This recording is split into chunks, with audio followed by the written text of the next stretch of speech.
comes and goes, cost go on forever। ये cost क्या होती है? जहां तक हमें पता है ये फंड का एक्सपेंस रेशो होती है जो हमेशा बदलती रहती है। जैसे जैसे एसेट ग्रो करता है फंड्स का फीस रेट गिर जाता है और ये रिडक्शन इतना सफिशिएंट होता है कि high cost fund high cost पर ही रहते हैं, low cost fund low cost पर रहते हैं और जो फंड बहुत लो कॉस्ट के होते हैं वो भी बहुत लो कॉस्ट में ही रहते हैं। और दूसरी बड़ी कॉस्ट इक्विटी फंड ओनरशिप में सेल चार्ज होती है जो हर शेयर को खरीदने पर चुकानी पड़ती है। और तीसरी बड़ी कॉस्ट पोर्टफोलियो सिक्योरिटी की परचेज और सेल होती है जिसमें अच्छा खासा पैसा जाता है। हमारा ये असेसमेंट है कि टर्नओवर कॉस्ट रफली 0.5% हर सेल और परचेज पर लगती है। थंब के रूल के हिसाब से मान लीजिए फंड्स की टर्नओवर कॉस्ट 1% टर्नओवर रेट के बराबर 2016 में थी और पोर्टफोलियो सिक्योरिटीज की सेल और परचेज इक्विटी म्यूचुअल फंड्स को मिलाकर $6.6 trillion, average equity funds assets $8.4 trillion के 78% बराबर होती है। इन सब ट्रेडिंग की कॉस्ट आपस में कंपटीटर होती है जो करीब $66 बिलियन की सालाना कॉस्ट 0.8% एसेट्स फंड के बराबर होती है। एक और सिग्निफिकेंट डिफरेंस होता है जब कॉस्ट बढ़ती है तो उसके साथ रिस्क भी बढ़ जाता है। एनुअल रिटर्न्स की अस्थिरता को रिस्क के रूप में लेते हैं। लोअर कॉस्ट फंड्स में काफी कम रिस्क होता है। एवरेज वोटेलिटी 16.2%, उसकी हाई कॉस्ट के बराबर 17.4% होती है। जब हम अकाउंट में रिडक्शन का रिस्क लेते हैं तो उस रिस्क को एनुअल रिटर्न्स की लोएस्ट कॉस्ट क्वार्टिल 8.9% तक एडजस्ट किए जाते हैं और पूरी तरह से 1.5% पॉइंट्स तक 7.4% जो हायर कॉस्ट क्वार्टाइल से रिस्क से एडजस्ट किए जाते हैं। The magic of compounding. Risk adjusted return में 1.5% एनुअल एडवांटेज शायद बहुत ज्यादा नहीं लगता है, लेकिन जब हम उन एनुअल रिटर्न को कंपाउंड करते हैं ओवर टाइम तो उसका क्यूमुलेटिव डिफरेंस स्टैगरिंग प्रोपोर्शन तक पहुंच जाते हैं। लोएस्ट कॉस्ट फंड्स पीरियड्स में कंपाउंड रिटर्न 855% और 632% हायर कॉस्ट फंड्स तक पहुंच जाता है और 35% से ज्यादा उसकी सुपीरियरिटी बढ़ जाती है जो पूरी तरह से डिफरेंशियल होती है, जिसके बारे में relentless rules of humble arithmetic में बताया गया है। आपको लग रहा होगा कि हम लोग फंड कॉस्ट के बारे में ज्यादा कुछ बता रहे हैं, पर ऐसा नहीं है। हमारी बात को कुछ एनालिस्ट ने कंफर्म भी किया है जो इस प्रकार है।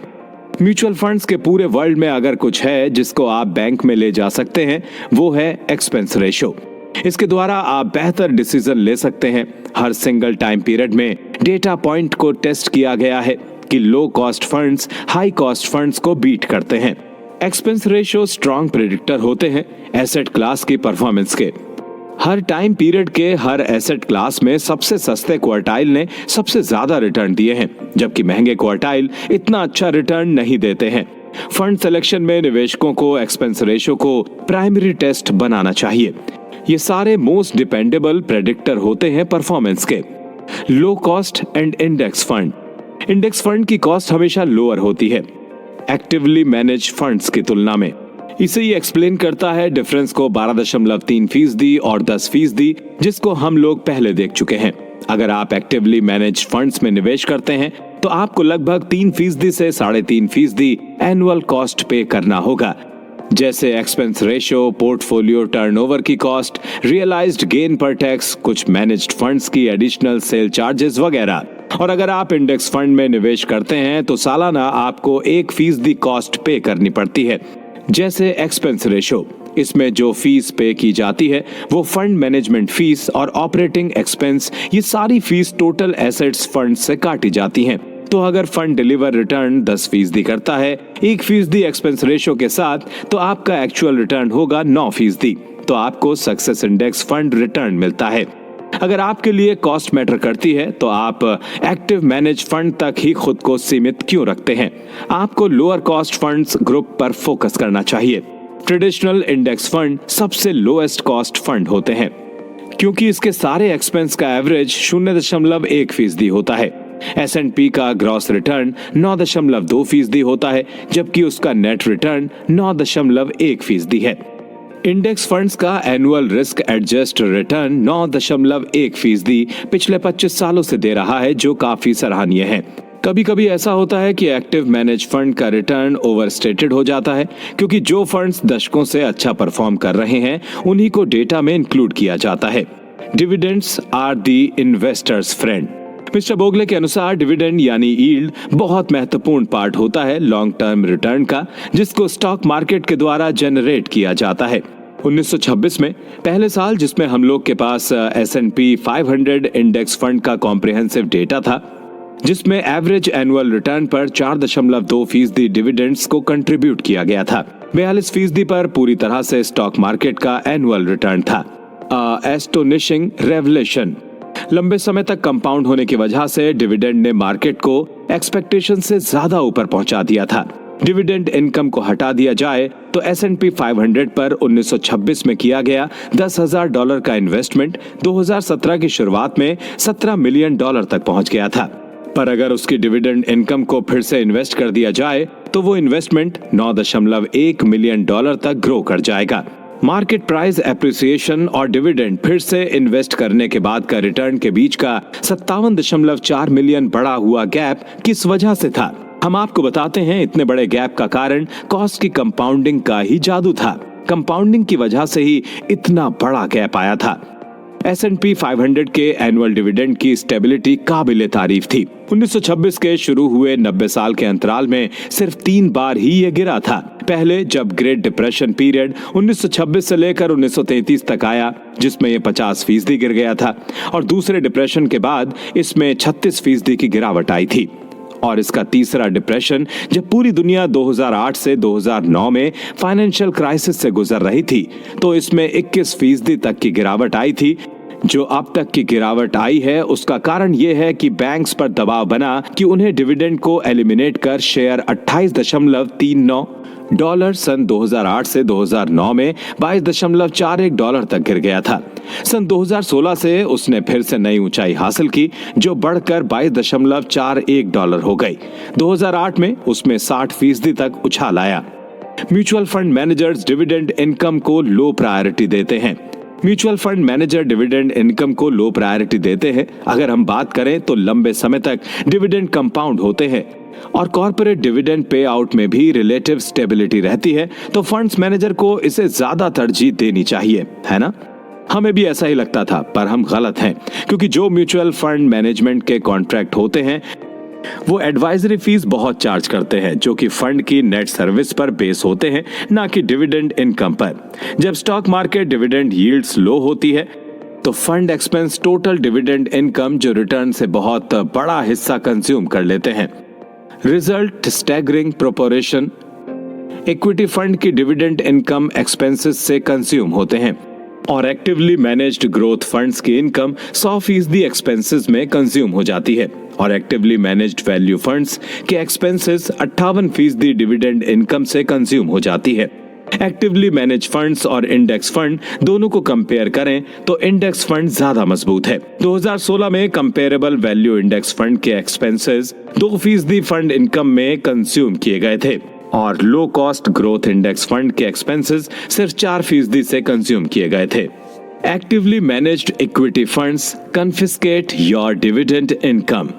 डिविडेंड्स के लॉन्ग टर्म रिटर्न्स का पावरफुल असर के बाद आप और ज्यादातर सारे निवेशक अनजान रहते हैं, जो इसकी डिविडेंड इनकम को जब्त कर लेते हैं। आप कैसे जान सकते हैं, जबकि इस डेटा को मुमकिन है कि आप कैलकुलेट कर सकते हैं फंड्स के फाइनेंशियल स्टेटमेंट्स को अच्छी तरह स्टडी करके। तो क्यों ना हम लोग लो कॉस्ट इंडेक्स फंड को चुने, जिसके कोई एक्टिव पोर्टफोलियो मैनेजर नहीं होते हैं और इसका सालाना एक्सपेंस रेशियो 0.04% तक लो होता है, जो आपको आपके फंड का fair share dividend income deliver करता है।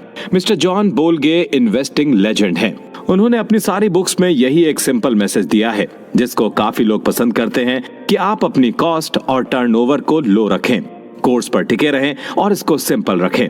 हमें पता है आपको भी ये एडवाइस सुनते ही बहुत अच्छी लगेगी। वैसे ही डिविडेंड के लिए भी उनकी खास एडवाइस दी है कि स्टॉक मार्केट एक बहुत बड़ा डिस्ट्रैक्शन है, तो इन्वेस्टर्स को डिविडेंड पर अपनी पैनी नजर बनाए रखनी चाहिए। बोगले के निवेशक डिविडेंड पेमेंट्स पर अपना सारा फोकस करें और स्टॉक मार्केट प्राइस के फ्लक्चुएशन को अनदेखा कर दें।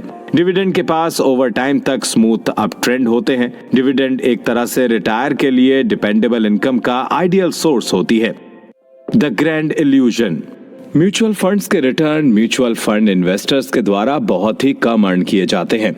स्टॉक इंडस्ट्री के इनसाइडर्स जैसे Peter lynch, investment company institute के चेयरमैन जॉन फॉसेल, मैड मनीज के जेम्स क्रेमर और AQR के क्लिफोर्ड एस्निस, ये सब इस बात से सहमत हैं कि इक्विटी म्यूचुअल फंड के रिटर्न स्टॉक मार्केट के द्वारा S&P 500 इंडेक्स फंड के रिटर्न थोड़े इनएडिक्वेट होते हैं। बहुत से लोग कहते हैं कि fund investors mutual fund return का पूरा 100% रिटर्न अर्न करते हैं, पर यह मात्रा भ्रम ही है। इसकी सच्चाई इससे कहीं ज्यादा बुरी है। शेयर होल्डर्स एंड मैनेजर को उनकी सर्विस की मोटी रकम तो पे करनी पड़ती ही है। इस चैप्टर में हम समझेंगे कि ऐसा क्यों होता है। पिछले 25 सालों में एक एवरेज म्यूचुअल फंड ने 7.8% रिटर्न हर साल अर्न किए हैं, जो S&P 500 के 9.1% रिटर्न से 1.3% कम है। लेकिन वो फंड रिटर्न हमें ये नहीं बताता कि एक एवरेज फंड इन्वेस्टर ने कितना रिटर्न अर्न किया और क्या वो रिटर्न पहले वाले से बहुत कम था। हम आपको एक ही हिंट देते हैं कि गुड परफॉर्मेंस के बाद मनी बहुत सारे फंड्स में फ्लो करता है। जब परफॉर्मेंस बुरा होता है तो वो बाहर निकल जाता है। अगर हमें ये पता लगाना है कि एवरेज फंड इन्वेस्टर्स ने कितना रिटर्न अर्न किया है, तो हमें डॉलर वेटेड रिटर्न को कंसिडर करना पड़ेगा।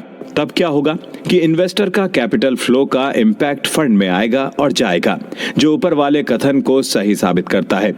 अगर हम ये ट्रेडिशनल कैलकुलेटेड फंड के रिटर्न को इन्वेस्टर के एक्चुअल अर्न रिटर्न से कंपेयर करें, तो हमें ये पता चलेगा कि एक एवरेज फंड इन्वेस्टर 7.8% की बजाय 6.3% एनुअल रिटर्न अर्न करता है, जो कि 1.5% फंड से कम होता है हर साल।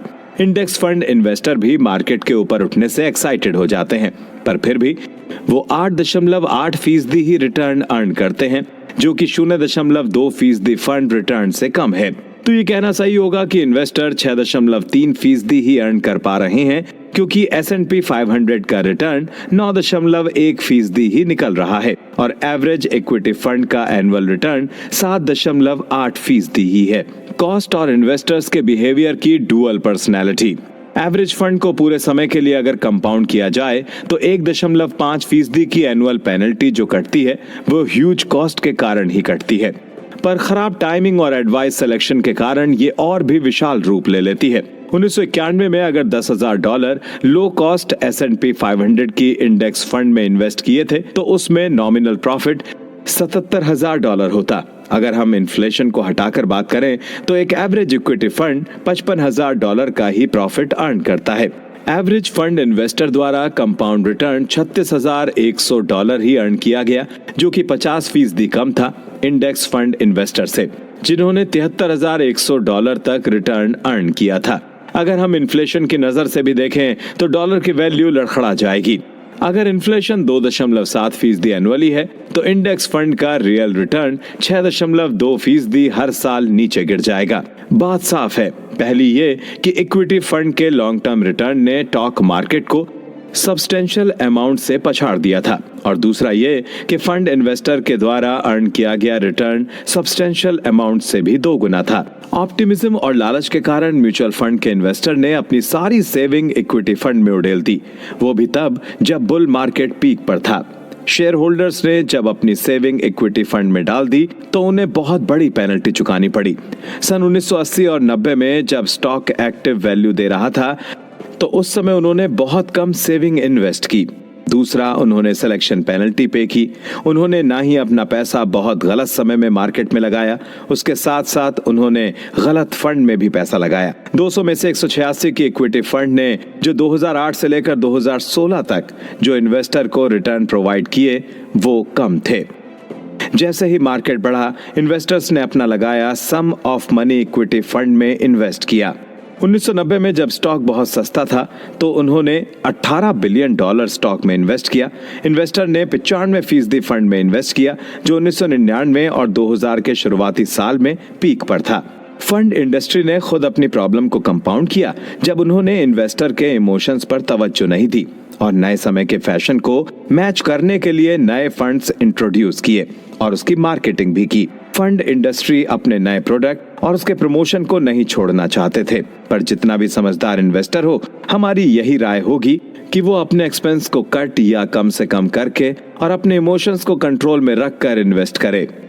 तो हमें अभी तक ये समझ में आया कि इंडेक्स फंड ना ही सिर्फ लो एक्सपेंस में इन्वेस्ट होता है, बल्कि उसके साथ साथ उन फंड्स को भी एलिमिनेट कर देता है जो बहुत ज्यादा प्रॉमिस करते हैं और डिलीवर बहुत कम करते हैं। अगर आप चाहते हैं कि आपको स्टॉक मार्केट का विनिंग फॉर्मूला पता चल जाए तो आपको बस यही करना चाहिए कि आप अपनी सारी इन्वेस्टिंग इंडेक्स फंड में करें और कहीं नहीं।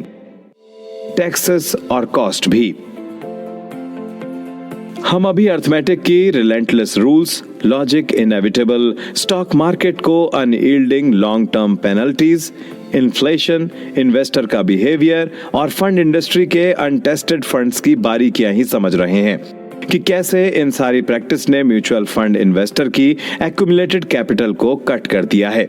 पर इंडेक्स फंड ने बहुत ही उम्दा तरीके से हिडन कॉस्ट से निवेशकों का प्रोटेक्शन किया है। हम आपको बता दें कि यहाँ पर एक और कॉस्ट है जिसको बड़ी आसानी से अनदेखा कर दिया जाता है, जो इन्वेस्टर्स के आगे के रिटर्न को भी कट कर देता है। अब हम बात कर रहे हैं फंड स्टेट और लोकल इनकम टैक्स की। सच्चाई यह है कि बहुत सारे म्यूचुअल फंड टैक्स के लिए लायबल हैं। ऐसा क्यों है? क्योंकि उनके पोर्टफोलियो मैनेजर्स का फोकस शॉर्ट टर्म होता है। म्यूचुअल फंड्स टैक्स इनएफिशिएंट होते हैं। Average actively managed equity fund की पोर्टफोलियो का टर्नओवर और उसके साथ उसकी सेल और परचेज दोनों को मिलाकर 78% तक हर साल बनता है। इंडस्ट्री के हिसाब से एवरेज स्टॉक जो एवरेज एक्टिव फंड के द्वारा 19 महीनों के लिए होल्ड किए जाते हैं, एसेट की टोटल बेस पर उसकी एवरेज होल्डिंग पीरियड 31 महीने तक होती है। इन सब को देखकर यह अनुमान लगाना थोड़ा मुश्किल होता है कि 1945 से 1965 तक का एवरेज इक्विटी फंड का सालाना टर्नओवर का रेट 16% था, जिसकी एवरेज होल्डिंग पीरियड 6 साल तक थी। एवरेज स्टॉक के फंड पोर्टफोलियो में टर्नओवर का ह्यूज इंक्रीज हुआ था। इसके साथ ही उसके अटेंडेंट ट्रांजैक्शन कॉस्ट का फंड इन्वेस्टर पर बहुत बुरा असर पड़ा। इनएफिशिएंट टैक्स के इस पैटर्न का एक्टिव मैनेजर्स द्वारा आगे ले जाना उनकी किस्मत में लिखा था। पहला, स्टॉक के राइज होने पर। दूसरा, फंड मैनेजर का अपने हाइपर एक्टिव पैटर्न को एक्टिव ट्रेडिंग में कंटिन्यू रखना। चलिए इस पॉइंट को क्लियर करते हैं। पहले के टाइम ज्यादातर फंड मैनेजर अपना फोकस लॉन्ग टर्म इन्वेस्टमेंट में करते थे, लेकिन अब वो अपना फोकस शॉर्ट टर्म स्पेकुलेशन में कर रहे हैं।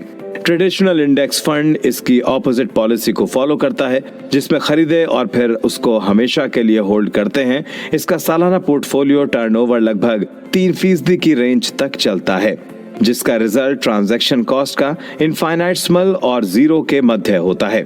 हाई पोर्टफोलियो टर्नओवर के एक्टिवली मैनेज्ड फंड्स और उनकी taxable investors annual federal tax जो 1.2% पॉइंट होता था, हर साल इसको इन्वेस्टर पे करने के लायबल होते थे और 1.5% इनके टोटल प्री टैक्स रिटर्न होता था, जिसका रिजल्ट उनके टैक्स का एनुअल रिटर्न 6.6% कटता था। हायर रिटर्न जो अर्न किए थे उसके बावजूद इंडेक्स फंड के निवेशक लो टैक्स पे करते थे, उनकी डिविडेंड इनकम से निकाला जाता था। एक्टिवली मैनेज्ड फंड्स के रिलेटिवली इसकी कॉस्ट बहुत लो होती है, जबकि एक्टिव मैनेज्ड फंड की कॉस्ट हायर होती है। हायर डिविडेंड्स यील्ड के साथ हायर टैक्सेस पे करना पड़ता है जो डिविडेंड पर लगते हैं।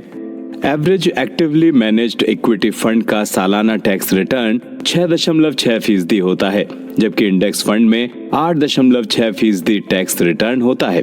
1991 में इनिशियल इन्वेस्टमेंट $10,000 ने $39,700 का प्रॉफिट जनरेट किया था और टैक्स के बाद एक्टिव फंड्स के 60% से कम $68,300 एक्यूमुलेट ग्रोथ हुई इंडेक्स फंड में और इसके साथ ही एक्टिव फंड लैग कर गए, जिससे इन्वेस्टर्स को $28,600 का लॉस उन्हें झेलना पड़ा। Nominal returns versus real returns.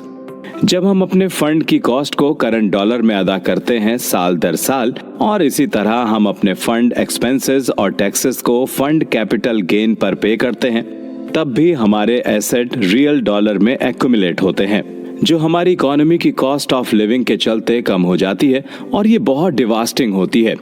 ये बिल्कुल भी प्रेजवर्दी नहीं है कि म्यूचुअल फंड अपने इन्वेस्टर से ये इन्फॉर्मेशन छुपा लेते हैं या इग्नोर कर देते हैं। इंडेक्स फंड कैपिटल गेन को मैनेज करने में रिमार्केबली टैक्स एफिशिएंट होते हैं और डिविडेंड को डिस्ट्रीब्यूट करने में ये बिल्कुल भी टैक्स इनएफिशिएंट हो जाते हैं। ऐसा क्यों होता है? क्योंकि लगभग सारे डिविडेंड जो स्टॉक पर पे किए जाते हैं उसे लो कॉस्ट इंडेक्स फंड पे करते हैं, जो इंडेक्स फंड शेयर होल्डर के हाथों से डायरेक्टली फ्लो करता है। When good times no longer roll। Common sense और हम्बल अर्थमेटिक दोनों हम लोगों को यही बताते हैं कि हम लोग उस दौर का सामना कर रहे हैं जिसमें स्टॉक मार्केट से रिटर्न कंट्रोल मिल रहे हैं। पिछले 40 सालों में इक्विटी रिफंड ने ज्यादा उम्दा रिजल्ट कमाए, पर क्योंकि स्पेकुलेशन रिटर्न मार्केट के एनुअल रिटर्न के लिए 25% जिम्मेदार था, पर ये एक्सपेक्ट करना कि प्रॉफिट अर्निंग एक्सपेंशन का फिर से वही परफॉर्मेंस देगा, ये बात असंभव हो जाती है। कॉमन सेंस हमें बताता है कि 1990 से मिला 9.5% एनुअल रिटर्न के मुकाबले उसमें हम लोग फिर से स्टॉक मार्केट के नियंत्रित रिटर्न को फेस कर रहे हैं। मिस्टर बोगले के अनुसार जब 2007 में फर्स्ट एडिशन आया इस बुक का, मिस्टर बोगले ने भी 2006 से 2016 के 10 साल समय के अंतराल में 7% रिटर्न एक्सपेक्ट किया था और S&P 500 का एक्चुअल रिटर्न 6.9% था, जो काफी आइडेंटिफिकल होने के साथ सराहनीय भी रहा।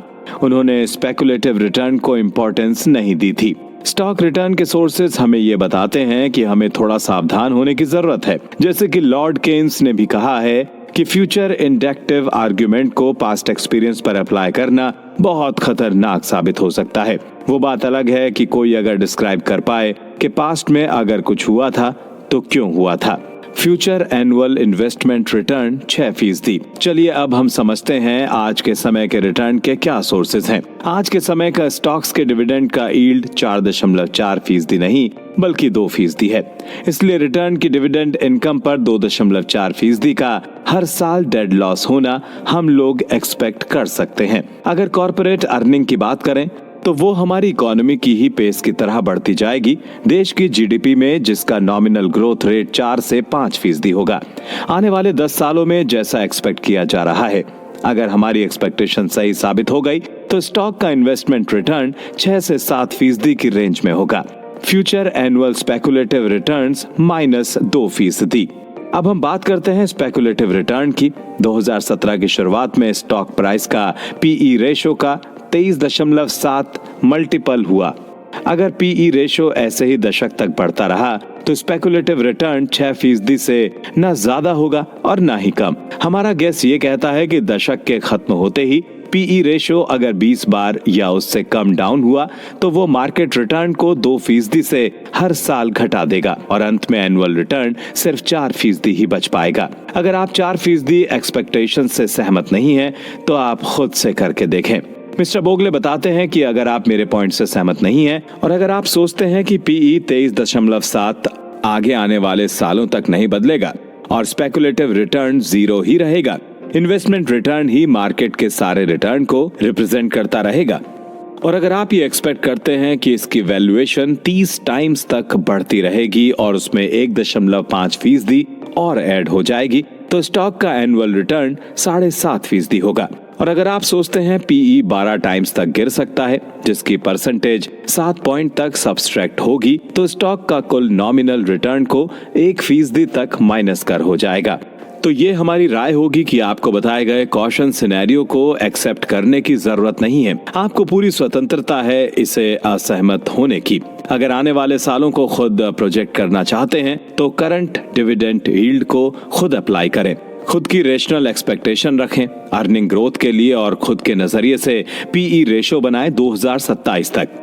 इन सब का टोटल मिलाकर आपके खुद का रीजनेबल एक्सपेक्टेशंस स्टॉक के रिटर्न को लेकर आने वाले सालों में खुद रिप्रेजेंट हो जाएगा। The source of bond return, current interest yield.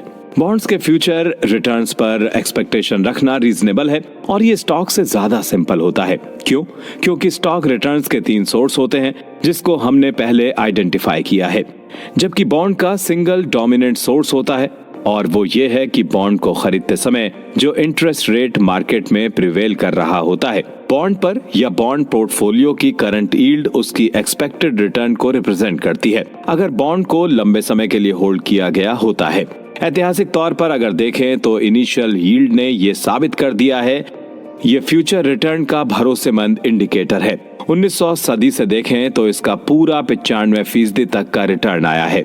Treasury note में मिनिमल या लेस रिस्क होता है रीपेमेंट करने का और वो ये है कि जब बॉन्ड मैच्योर होता है तो इसके बहुत कम चांसेस होते हैं कि प्रिंसिपल वैल्यू ना रीपे की जा सके।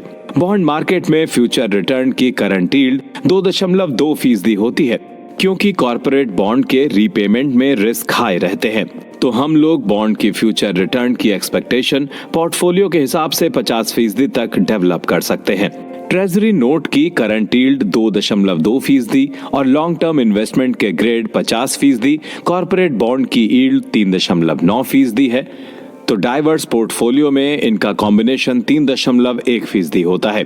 तो आने वाले सालों में बॉन्ड पर एनुअल रिटर्न 3.1% एक्सपेक्टेशन रखना सही होगा।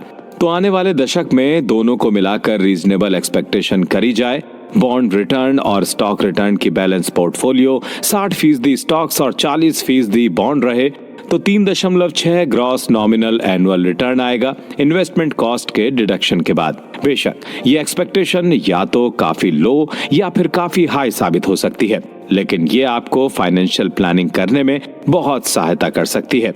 फाइनेंशियल डिवास्टेशन को अवॉइड करने के तरीके: पहला, स्टॉक मार्केट पोर्टफोलियो के सबसे लो कॉस्ट इंडेक्स फंड को चुनें। दूसरा, रॉक बॉटम कॉस्ट वाले फंड को सेलेक्ट करें जिसकी पोर्टफोलियो टर्नओवर मिनिमल हो और जिसकी ना कोई सेल लोड हो। तीसरा, विनिंग फंड्स को उसके पास्ट लॉन्ग टर्म रिकॉर्ड के बेसिस पर सेलेक्ट करें। चौथा, विनिंग फंड्स को उसकी रीसेंट शॉर्ट टर्म परफॉर्मेंस के बेसिस पर सेलेक्ट करें। पांचवा, फंड को सेलेक्ट करते हुए कुछ प्रोफेशनल एडवाइस जरूर लें जो मार्केट को आगे बढ़ाते या घटाती हैं। ये 5 तरीके हैं जिससे आप फाइनेंशियल डिवास्टेशन से खुद को बचा सकते हैं। इन 5 तरीकों में से सिर्फ 2 ही कारगर होते हैं। तो इनमें से आप कौन सा ऑप्शन चुनेंगे? मिस्टर भोगले के अनुसार शुरू के 2 ऑप्शन वर्चुअली एश्योर करते हैं आपकी इन्वेस्टमेंट सक्सेस कैसी रहेगी, जो रिटर्न हमारी फाइनेंशियल मार्केट प्रोवाइड करती है, और बाकी 3 ऑप्शन काफी ज्यादा एप्ट नहीं।